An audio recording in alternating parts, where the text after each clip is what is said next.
Good week to you, brothers and sisters. This is the Weekly Word. I would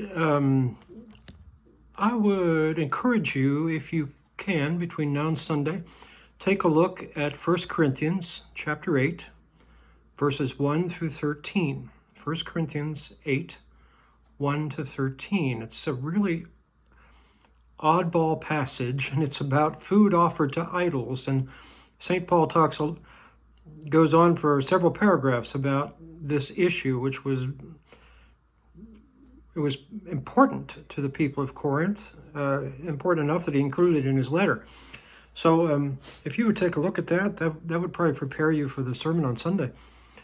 But I'm going to read the gospel text, which also is, I'm going to try to connect those two together, and I think they have some things to say to each other. So the gospel is Mark 1, 21 through 28. Mark 1, 21 through 28. It reads like this.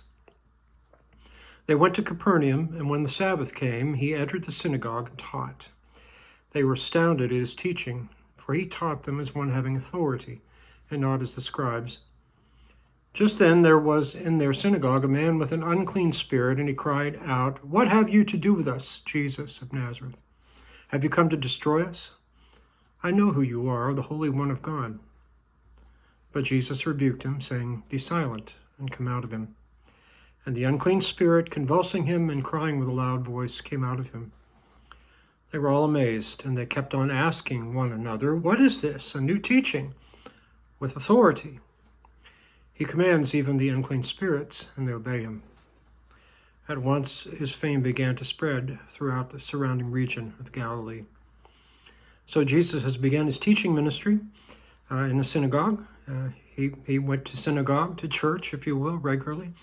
And now he's going to start getting famous, because he's going to start stirring things up with his words and with his deeds.